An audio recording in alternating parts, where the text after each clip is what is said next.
तीर्थंकर अरहंत प्रभो वीतराग भगवान, स्वीकारो मेरी वंदना, भवतारक जलयान, परमेष्टि की वंदना,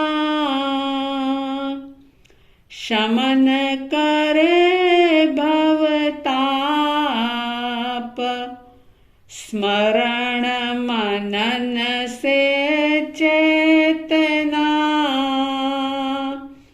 जागे अपने आप। श्रद्धालु जिज्ञासु श्रोताओं, पर्वाधिराज पर्युषण पर्व का 6ठा दिवस प्रारंभ हुआ और ये पर्व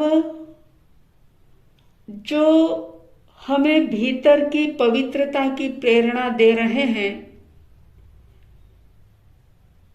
साधना के द्वारा,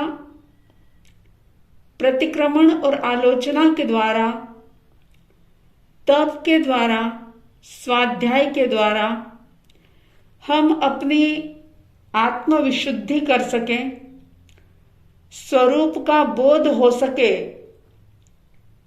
इसके लिए अंतगढ़ सूत्र का विशेष रूप से आलंबन लिया जाता है, जिससे कि हमारा मनोबल, आत्मबल सुदृढ़ बना रहे, मन व्यर्थ के विचारों में ना उलझे, हमारा ध्यान हमारी किसी विशेष परिस्थिति की तरफ ज्यादा ना जाए, मन की हम ज्यादा ना सुन सकें, इसके लिए इन महान चरित्र आत्माओं का संकल्प बल, उनका त्याग, उनकी तपश्चर्या, उनका संयम, यानी कि उनके जीवन का एक एक क्षण बहुत बड़ी प्रेरणा दे रहा है। और उसी प्रेरणा को प्राप्त करके आप और हम कर्म शत्रुओं के साथ युद्ध करते हुए, स्वयं की पहचान करते हुए,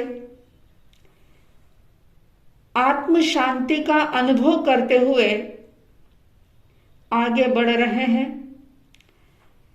इस अंतगढ़ सूत्र के 5वें वर्ग का प्रथम अध्ययन संपन्न हुआ था।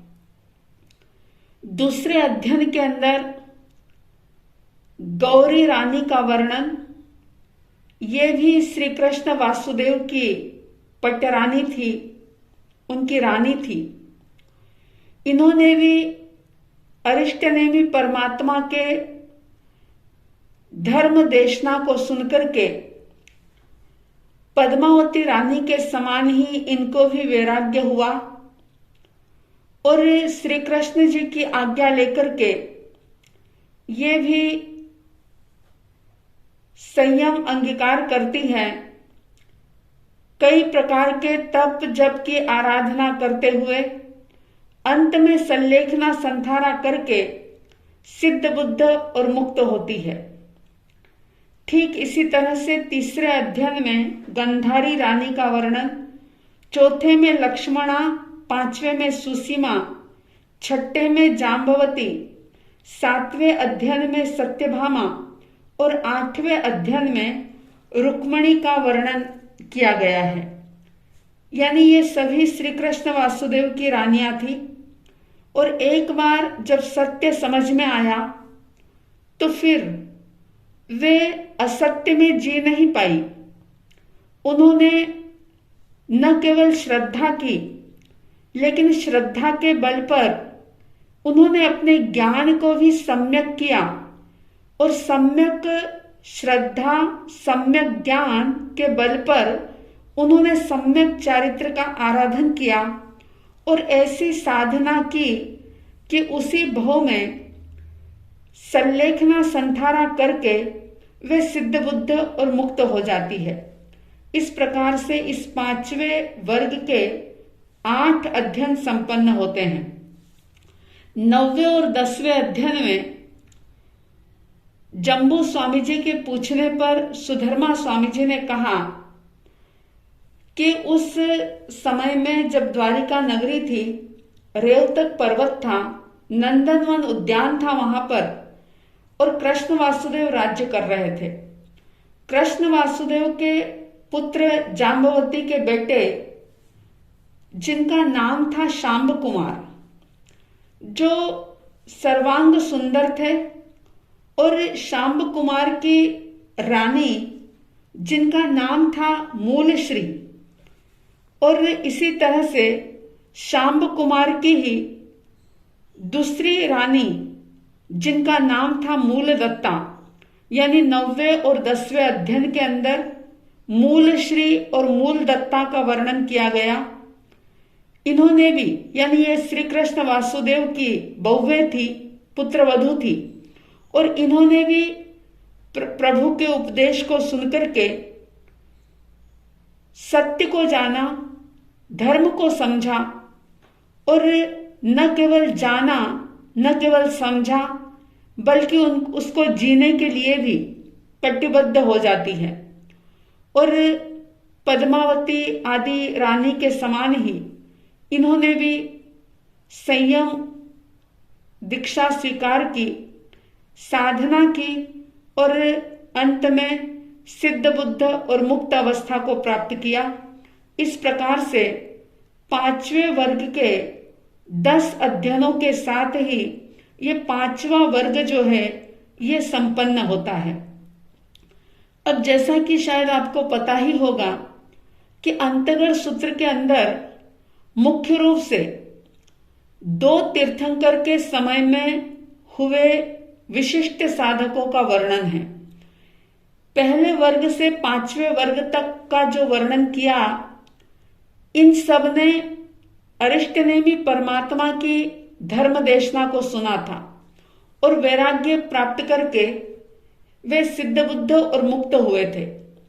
अब 6ठा, 7वां और 8वां वर्ग जो है ये परमात्मा महावीर स्वामी जी से संबंधित है, यानी भगवान महावीर के धर्म उपदेश को सुनकर के वैसे तो अनेक जीव आत्माएं तिर गई, लेकिन कुछ विशेष आत्माएं जिन्होंने उसी जन्म में परमात्मा की वाणी सुनी, समझी, और न केवल सुनी और समझी बल्कि पूरे मनोयोग के साथ, पूरे आत्मभावों के साथ उसे जी लिया और अपने लक्ष्य को प्राप्त कर लिया।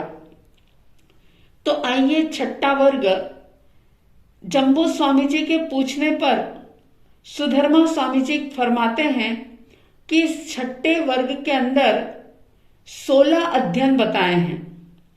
16 अध्ययन में पहले अध्ययन का नाम मकाई है।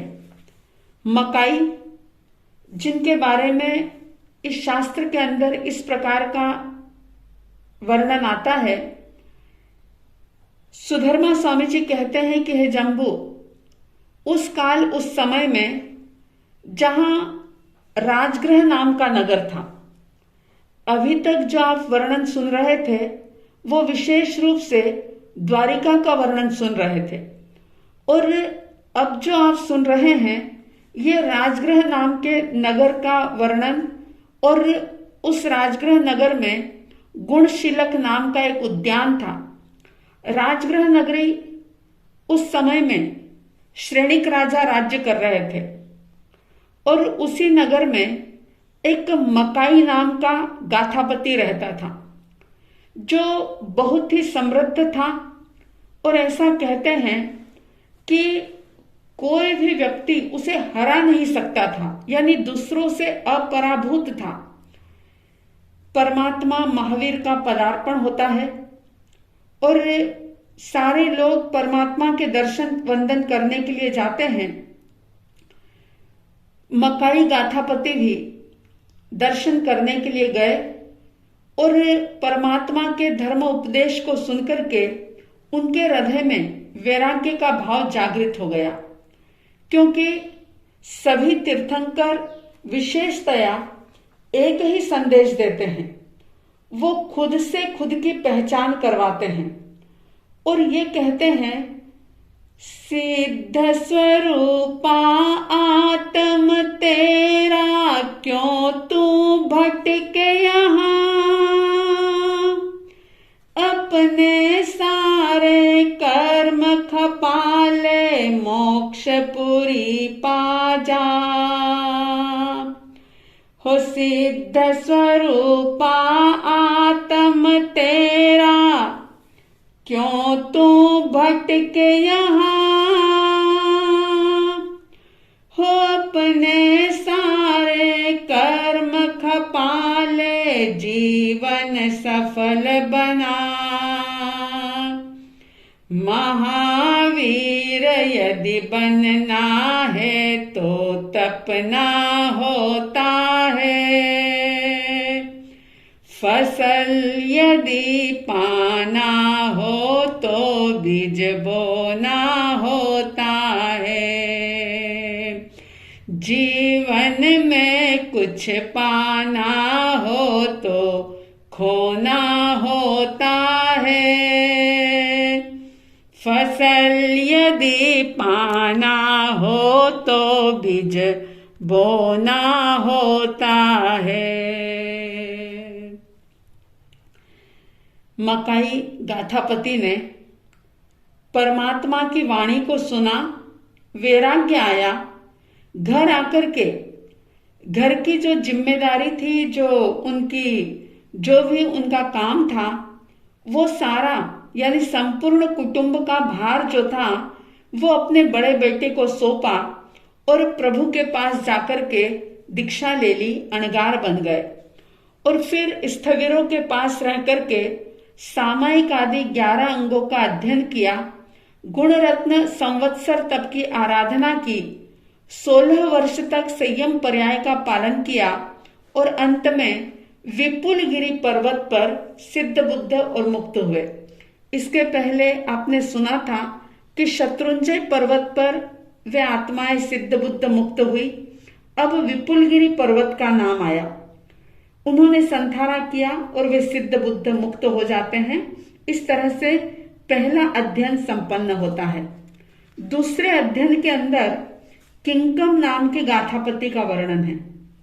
गाथापति उन्हें कहा जाता कि जिनकी यश शोहरत चारों तरफ फैली होती और वे बहुत धनवान होते थे, धर्म में श्रद्धा रखने वाले भी होते थे। ऐसे किंकम नाम के जो गाथापति थे, वे भी मकाई गाथापति के समान ही परमात्मा महावीर की वाणी सुनते हैं और दीक्षा लेकर के अंत में तप संयम की आराधना करते हुए विपुलगिरी पर्वत पर सिद्ध बुद्ध और मुक्त होते हैं।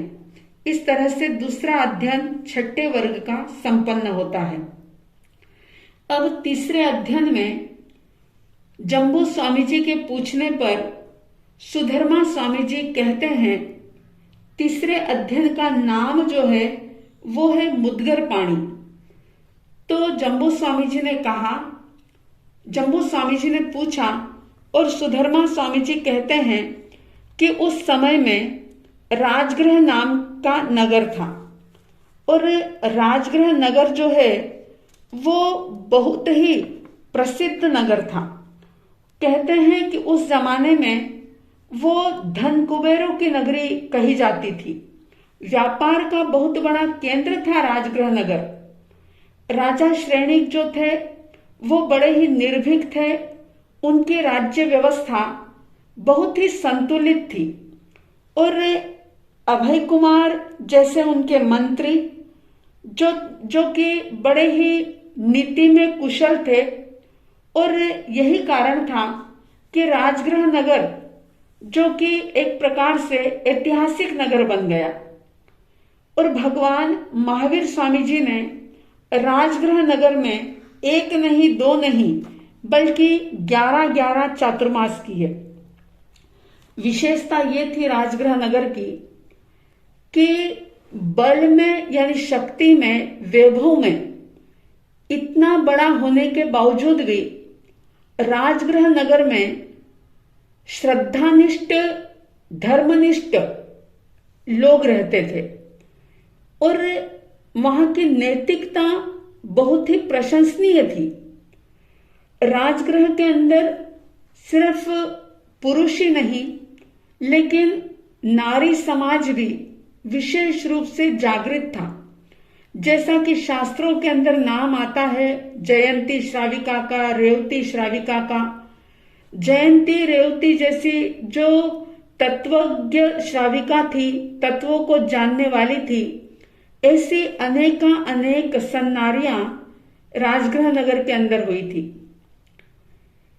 राजगृह नगरी उस समय के भारत की बहुत प्रमुख नगरी थी और जिसका कि चाहे राजनीति का क्षेत्र हो, व्यापार का हो, संस्कृति का हो, फिर धर्म हो, दर्शन हो, किसी भी दृष्टि से देखा जाए तो उस समय में राजगृह का विशेष महत्व था।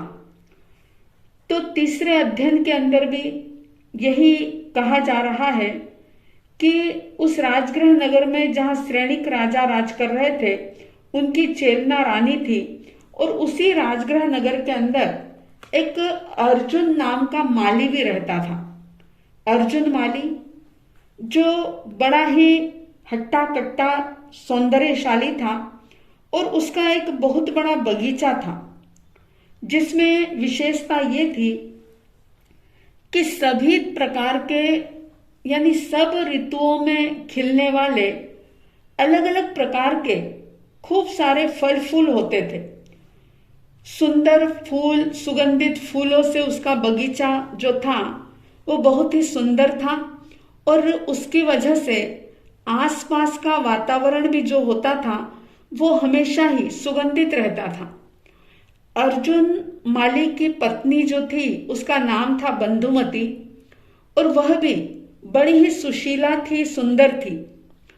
उनका एक नियम था कि वो लोग सुबह उठ करके स्नान आदि करते और फिर बगीचे में उनके कुलदेव की एक मुद्गर पाणी नाम के यक्ष का एक मंदिर था, तो वो फूल तोड़ते अपने बगीचे से और ताजे ताजे सुंदर फूलों से मुद्गर पाणी यक्ष की पूजा करते और उसके बाद उन फूलों से गजरे आदि बना करके, माला हार आदि बना करके बेचते थे और इस प्रकार से उनकी आजीविका चलती थी।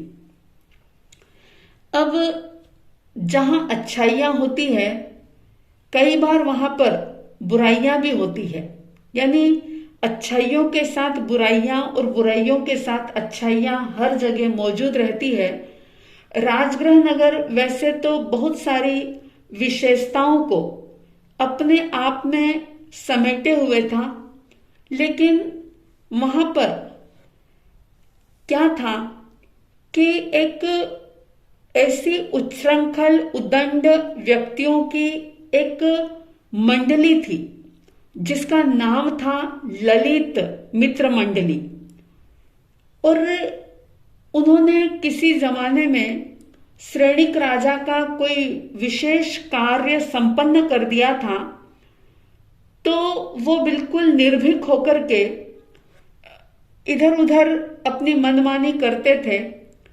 और जैसा कि आप सब जानते होंगे कि अगर व्यक्ति के पास धन हो, शक्ति हो और उसका अहंकार भी साथ में हो, और यदि उस पर विवेक का अंकुश ना लगाया जाए, तो मनुष्य, ऐसा मनुष्य जो होता है वो समाज का, राष्ट्र का द्रोही बन सकता है, गुंडा बन सकता है, आतंकवादी बन सकता है। इसलिए ज्ञानीजन कहते हैं कि धन, संपत्ति और सत्ता के साथ साथ अनुशासन और विवेक का अंकुश बहुत जरूरी है, क्योंकि समाज और व्यक्ति के जीवन की अगर सुरक्षा करनी हो तो निश्चित रूप से मर्यादाएं, अनुशासन आवश्यक होता है। अगर अनुशासन ना हो, सामाजिक मर्यादाएं ना हो, राजनीतिक अनुशासन ना हो, तो फिर जीवन अस्त व्यस्त हो सकता है, कई प्रकार की उलझनें बढ़ सकती है, अपराध बढ़ सकते हैं, हत्याएं बढ़ सकती है। और यही हुआ कि वो जो ललित नाम की मित्र मंडली थी वो पूरी तरह से निरंकुश होकर के इधर उधर विचरण कर रही थी। अब एक समय ऐसा आया कि जब राजगृह नगर के अंदर कोई विशेष महोत्सव होने वाला था, तो अर्जुन माली के मन में विचार आया कि इस समय में मेरा व्यापार बहुत अच्छे से चलेगा, इसलिए वो सुबह जल्दी उठता है, अपनी पत्नी को भी साथ में लेकर के जाता है, बगीचे में गया और वहां से उसने फूल आदि चुने और वह उस मुद्गरपाणी यक्ष की प्रतिमा जहां पर थी, यक्षायतन था, वहां पर आता है। और बचपन से ही वो मुद्गरपाणी यक्ष का भक्त था।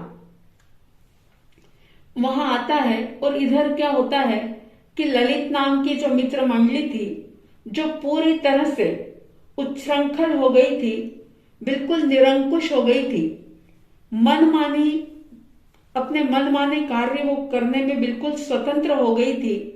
राज्य की तरफ से उनको कोई भय नहीं था, क्योंकि उनको एक वचन मिल गया था राजा की तरफ से कि वे अपनी मर्जी के हिसाब से रह सकते हैं और राज्य की ओर से उनको कोई भी दंड नहीं दिया जाएगा। तो अब वो और ज्यादा उच्छृंखल बन जाती है। उन्होंने देखा कि अर्जुन माली आ रहा है और उनकी पत्नी बंधुमती भी आ रही है। उनके आने से पहले ही ये मित्र मंडली जो थी वो यक्षायतन के बड़े बड़े जो दरवाजे थे उनके पीछे छुप जाती है। और जैसे ही अर्जुन माली और उनकी पत्नी वहां पर आते हैं तो उन्होंने क्या किया, अपनी पूर्व नियोजित योजना के अनुसार उन्होंने अर्जुन माली के दोनों हाथों को पीछे बांध दिया और उसको एक तरफ लुढ़का दिया और बंधुमती के साथ अर्जुन माली के सामने ही वे भोग भोगने लग जाते हैं।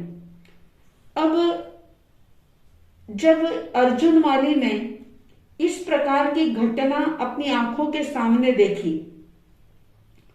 बंधुओं, जब व्यक्ति का अपनी इंद्रियों पर अंकुश नहीं होता, खुद का खुद पर अनुशासन नहीं होता, तो ऐसे में व्यक्ति जाने अनजाने अनेक प्रकार के ऐसे दुष्कृत्यों को कर जाता है और ऐसे निकाचित कर्मों का बंधन कर लेता है कि कई कई जन्मों में वे कर्म उसे दुख रूप में भोगने पड़ते हैं।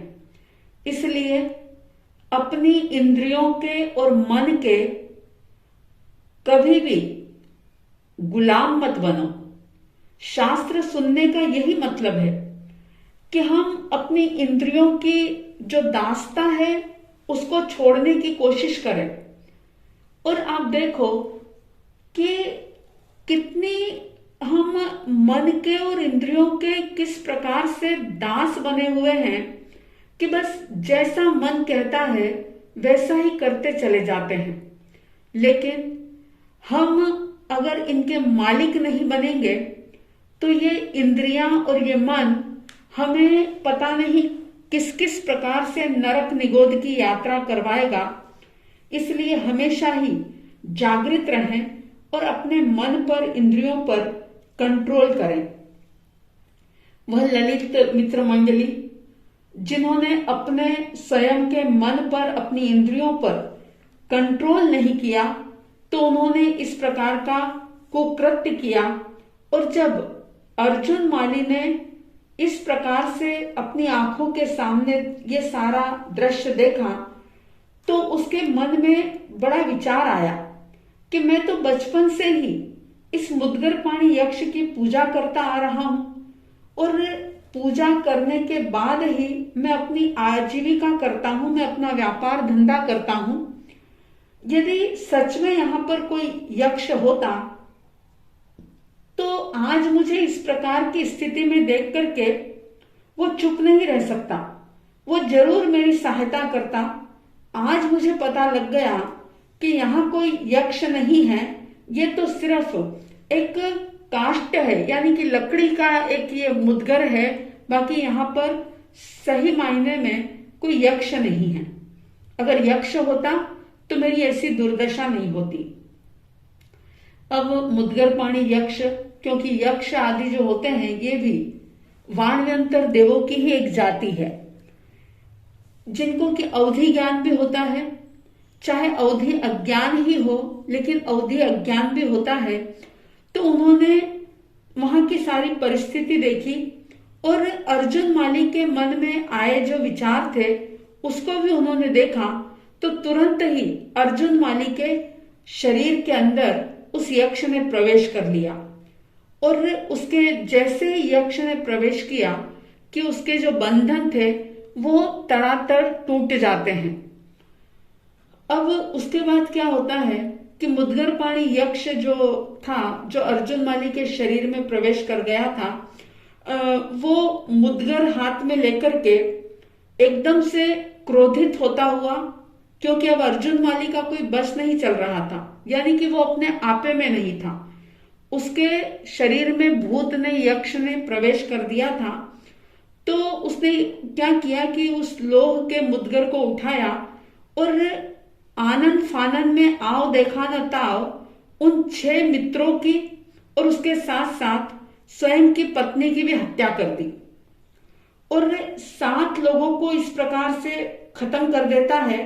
और उस यक्ष मुद्गर को घुमाता हुआ वो राजगृह नगर के बाहर रोज ही 6 पुरुष और 1 स्त्री की हत्या करता है। सारी ही राजगृह नगरी के अंदर एक प्रकार का आतंक फैल गया, सारे लोग भयभीत हो गए। राजा ने भी विभिन्न स्थानों पर एक प्रकार की घोषणा करवा दी कि कोई भी किसी भी कार्य से राजगृह नगर के बाहर न जाए, क्योंकि वहां पर इस प्रकार का आतंकवादी घूम रहा है। सभी को अपने अपने प्राण प्यारे थे और सारे लोग अपने अपने घरों में दुबक करके बैठ जाते हैं। उसी राजगृह नगर में एक सुदर्शन नाम के सेठ रहते थे, जो 12 व्रतधारी श्रावक थे, जीव अजीव आदि तत्वों के ज्ञाता थे, षट द्रव्यों के जानकार थे। और जब उन्होंने देखा सुना कि राजगृह नगर के बाहर गुणशीलक उद्यान में परमात्मा महावीर आए हैं, तो वे अपने आप को रोक नहीं पाए और उनके मन में विचार आया कि भगवान महावीर यानी कि साक्षात तरण तारण की जहाज जो मेरे घर आंगन में पधारी, यानी राजगृह नगर के बाहर पधारे, और मैं उनको वंदन करने के लिए न जाऊं, ये कैसे हो सकता है। भीतर में परमात्मा को वंदन करने की तीव्र अभिलाषा जागी और माता पिता के पास आकर के उन्होंने निवेदन किया कि भगवान महावीर स्वामी जी यहाँ पधारे हैं, मैं उनके दर्शन करने के लिए जाना चाहता हूं। माता पिता कहते हैं कि क्या बात है, तुम्हारा दिमाग तो ठीक है, अरे बाहर कैसे तुम जा सकते हो, जहां अर्जुन माली का इतना आतंक फैला हुआ है और तुम्हारे शरीर पर किसी भी प्रकार की कोई विपत्ति आ जाएगी, तुम यहीं से भगवान को वंदन नमस्कार कर लो, क्योंकि भगवान तो सर्वज्ञ है, वीतरागी हैं। तब सुदर्शन सेठ सुनते हैं और कहते हैं कि भगवान यहाँ पर स्वयं पधारे हैं और मैं उनकी सेवा में न उपस्थित हूं, ये हो नहीं सकता। आप मुझे आज्ञा दो, मैं वहां जाकर के उनकी परिउपासना करना चाहता हूं। आखिर बिना इच्छा के ही माता पिता इजाजत देते हैं, क्योंकि बहुत विस्तार के साथ सुदर्शन सेठ की अपने माता पिता के साथ चर्चा होती है, इस संबंध में वार्ता होती है। और फिर आखिर हार करके माता पिता ने कह दिया कि ठीक है, तुम्हें जैसा ठीक लगे वैसा करो। माता पिता की आज्ञा को प्राप्त करके सुदर्शन सेठ भगवान के दर्शन करने के लिए अपने घर से निकलते हैं और पैदल ही राजगृह नगर के मध्य होते हुए, जहां से यानी मुदगर पानी का जो ये यक्षायतन था, उसी रास्ते से होकर के उनको गुणशिलक उद्यान तक जाना होता था। तो उन्होंने देखा कि मुदगर पानी यक्ष जो अर्जुन माली के शरीर में है और सुदर्शन श्रावक को देख करके जो कुपित होता हुआ उनकी तरफ आ रहा है, तो उसको अपने सामने आते हुए देख करके सुदर्शन सेठ घबराए नहीं, डरे नहीं। क्यों? क्योंकि तत्व का ज्ञान था। ये बात रोम रोम में रमी हुई थी, जमी हुई थी कि अगर कुछ होता भी है तो इस शरीर को होगा, मुझे नहीं होगा, क्योंकि मैं तो कभी मरने ही वाला नहीं हूं। मैं तो अजर हूं, अमर हूं, अनादि अनंत हूं। मेरा कोई कुछ बिगाड़ नहीं सकता। मन में किसी भी प्रकार का भय पैदा नहीं हुआ और जरा से भी वो विचलित नहीं हुए। उसी समय उन्होंने उसी जगह का परिमार्जन किया, प्रतिलेखन किया और फिर पूर्व दिशा की ओर मुंह करके हाथ जोड़ करके वे कहते हैं कि अरिहंतों को, सिद्ध परमात्माओं को नमन है, वंदन है। भगवान महावीर स्वामी जी को वंदन, सभी प्रकार से वो वंदन करते हैं और फिर एक प्रकार से वे सागारी संथारा ग्रहण करते हैं कि अगर मैं इस उपसर्ग से मुक्त हो गया तो मैं संथारा पाल लूंगा। इस प्रकार से सागारी अंशन वे धारण कर लेते हैं। अब वो मुदगरपाणी यक्ष 1000 पल का लोहे का मुदगर घुमाता हुआ सुदर्शन सेठ के सामने आ जाता है और वो देख करके आश्चर्यचकित हो गया कि अब तक जिसके भी सामने गया लोग भयभीत होकर के, यानी वो मारता उससे पहले ही कई लोग भय के कारण से मर जाते थे, लेकिन सुदर्शन सेठ के ऊपर तो कोई असर ही नहीं हो रहा है। किसी भी प्रकार से वो उनको तकलीफ ही नहीं दे पाया और उनके चारों तरफ घूमता हुआ जब वो अपना बल उन पर नहीं चला सका तो वो सुदर्शन सेठ के सामने आकर के खड़ा हो गया और एक टक उनको बहुत देर तक देखता रहा। इसके बाद क्या हुआ? आपने कई बार ये बात सुनी कि देवा वीतम नमम संति जस्य धम्मे सयामणो, जिसका मन धर्म में लगा रहता है, तन लगे या ना लगे, लेकिन जिसके मन में, जिसके अंतर में धर्म रम जाता है, आत्म भावना जिसके भीतर में चलती रहती है, वो उसके सामने कोई भी बुरी शक्ति टिक नहीं पाती और साक्षात देवी देवता भी उसके चरणों में नतमस्तक हो जाते हैं। यक्ष जो था वो अर्जुन माली के शरीर को छोड़ करके भाग जाता है, जिधर से आया था उधर भाग जाता है वो। और जैसे ही यक्ष शरीर से निकला कि अर्जुन माली जो थे वो एकदम से बिल्कुल बेहोश होकर के गिर जाते हैं। सुदर्शन सेठ ने अपने आप को देखा कि उपसर्ग से मैं रहित हो गया हूं, तो उन्होंने सबसे पहले जो उन्होंने संथारा किया था, सागारी संथारा किया था, जो प्रतिज्ञा की थी, उसको वो पालते हैं। और प्रतिज्ञा पालने के बाद अर्जुन माली को होश में लाते हैं। देखिए कैसी करुणा थी उनके मन में, कैसी दया की भावना थी। क्योंकि जहां आत्म भावना बलवान होती है, वहां पर व्यक्ति किसी के शरीर को नहीं देखता, बल्कि वो उसके भीतर में रही हुई आत्मा को देखता है और उसी आत्मा में परमात्मा को भी देखता है। तो उन्होंने उसको होश में लाया, स्वस्थ किया। तो सुदर्शन श्रवणोपासक से वो अर्जुन वाली पूछता है कि आप कौन हैं, आप कहाँ जा रहे हैं। तब सुदर्शन सेठ कहते हैं कि मैं सुदर्शन नाम का श्रावक हूं। गुणशीलक उद्यान में परमात्मा महावीर स्वामी जी पधारे हैं, तो मैं उनको दर्शन करने के लिए, वंदन करने के लिए मैं जा रहा हूं। तो जब ये बात अर्जुन माली ने सुनी तो उसने सहज ही पूछ लिया, भाव पैदा हो गए। देखिए कब किस प्रकार का समय आता है, कैसे किसके भाव बदल जाते हैं, ये पता नहीं चलता। वही अर्जुन माली है ये, जो रोज 7 जीवों की हत्या कर रहा था, लेकिन आज उसके मन में एक भाव पैदा हो गया और वो पूछता है कि क्या मैं भी आपके साथ उनको वंदन करने के लिए, उनकी परिउपासना करने के लिए चल सकता हूं। तो सुदर्शन श्रावक कहते हैं कि जैसा तुम्हें ठीक लगे वैसा करो। अब उसके बाद क्या होता है कि अर्जुन माली सुदर्शन श्रावक के साथ भगवान महावीर स्वामी जी के पास गुणशीलक उद्यान के अंदर आते हैं और विधिवत परमात्मा को वंदन नमस्कार करते हैं। वंदन नमस्कार करके वो प्रभु के सामने बैठ जाते हैं और भगवान महावीर स्वामी जी उन दोनों को धर्म कथा सुनाते हैं, क्योंकि और कोई लोग वहां पर पहुंचे नहीं थे।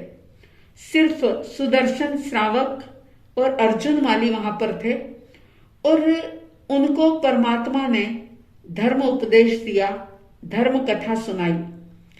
अब धर्म कथा सुनकर के सुदर्शन श्रावक जो थे वो तो अपने घर वापस आ जाते हैं, लेकिन अर्जुन माली जो थे वे वहीं पर बैठे रह गए और धर्म कथा जो बात भगवान ने कही थी उसी के ऊपर चिंतन मंथन करते हैं।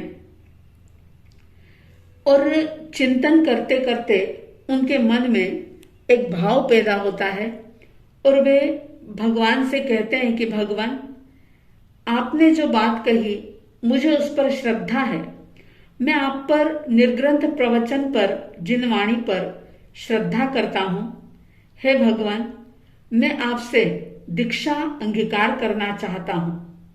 तब भगवान ने कहा कि हे देवानुप्रिय, तुम्हें जैसा सुख लगे वैसा करो। और भगवान की एक प्रकार से आज्ञा प्राप्त करके, भगवान के वचन सुन करके अर्जुन माली स्वयं ईशान कोण में जाते हैं, खुद ही पंचमुष्टि लोच करते हैं और अर्जुन जो माली थे वो अर्जुन अणगार बन जाते हैं, अर्जुन मुनि बन जाते हैं। अब मुनि बनने के बाद उनके जीवन में किस प्रकार की साधना आराधना होती है और साधना के साथ साथ कैसे उपसर्ग परिशह उनके जीवन में आते हैं और कैसे वे कर्मों का नाश करते हैं, समय आने पर हम इसकी भी चर्चा करेंगे।